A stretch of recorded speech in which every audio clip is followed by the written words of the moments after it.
strongly condemned foreign intervention in the country following the rare Israeli strike near the Damascus on Wednesday amid deadly sectarian violence. Also, Syria said that the Israeli strike killed at least one security officer and injured several other people. Also, earlier on Wednesday, Israeli military said that it had carried out a strike on the outskirts of the Syrian capital, saying it was targeting an extremist group that attacked the Druze community, a religious minority in the country. Also, in the joint statement on Wednesday, Israel Prime Minister, that is Benjamin Netanyahu, and the Defense Minister, that is Israel Katz, said that the operation in the town at the Sanaa, the southwest of Damascus, was a warning action against an unidentified armed group that was preparing to continue attacking the Druze population.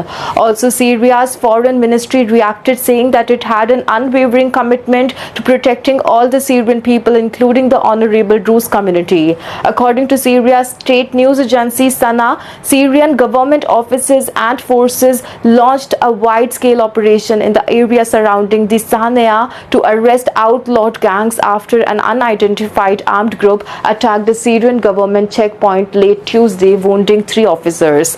Other groups simultaneously opened fire on the civilian and the security vehicles in nearby areas. Recent violence left at least 11 people dead and dozens injured. Also, Syria's top Muslim cleric, that is Osama al-Rifai, has called on all the Syrians to keep calm and not escalate the situation. Everyone must stay from away of the calls for the revenge and retaliation and allow justice to take its course, Rifai said, and also the adding of the recent events that have taken place in the statement cited by Sana. Also, 2 local journalists in the Damascus told the CNN on condition of anonymity due to security concerns that the clashes in the Sanaa broke out between the fighters loyal to the Syrian government and militiamen from the Druze minority. Since the fall of the Bashar al-Assad regime, Israel has positioned itself as the protector of Syria's Druze, an Arab community that follows an offshoot of the Islam and is predominantly present across Syria, Lebanon and Israel.